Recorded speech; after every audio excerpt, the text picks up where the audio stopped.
माजी मुख्यमंत्री उद्धव ठाकरेंच्या शिवसेनेतील 6 खासदार वेगळा गट स्थापन करून पक्षाविरोधात बंड करण्याच्या तयारीत असल्याची चर्चा मागील काही दिवसांपासून सुरू होती। याच चर्चेतला ठोस पाठबळ देणारी घटना मंगळवारी रात्री घडली, जेव्हा ठाकरेंच्या शिवसेनेचे 6 खासदार अचानक दिल्लीला रवाना झाले।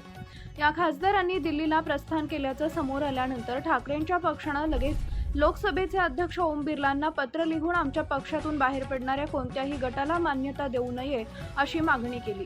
दुसरीकडे उपमुख्यमंत्री एकनाथ शिंदेंनी दिल्लीला रवाना होता जयपूरमध्ये काही मिनिटं थांबून गट स्थापनेसंदर्भातील पत्र अध्यक्ष ओम बिर्लांना दिल्याची चर्चा आहे। आता या 6 खासदारांचं नेमकं काय होणार याकडे संपूर्ण राज्याचं लक्ष लागलेलं असतानाच ऑपरेशन टायगर अंतर्गत सुरू असलेल्या या घडामोडीमुळे तिकडे शरद पवारांच्या राष्ट्रवादीचे धाबे दणाणलेत। उद्धव ठाकरेंच्या पक्षातील खासदार फुटणार असल्याची चाहूल लागतात शरद पवारांची राष्ट्रवादी अलर्ट मोडवर गेली आहे।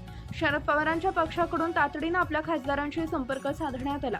पक्षाचे वरिष्ठ नेते खासदार सोबत संवाद साधून त्यांना विश्वासात घेताना दिसतात।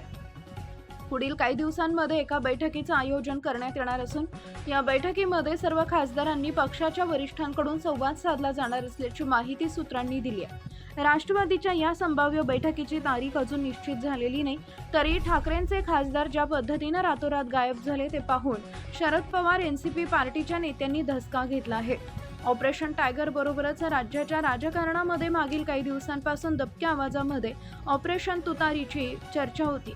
याच पार्श्वभूमीवर ठाकरेचे खासदार बंडांच्या तयारीत असल्याचं समजताच पक्षानं सर्व खासदारांशी संपर्क साधून लवकरच बैठक घेण्यासंदर्भातील हालचाली सुरू केल्यात। शरद पवारांचे 8 खासदार कोणत्या मतदारसंघातून ते निवडून आले?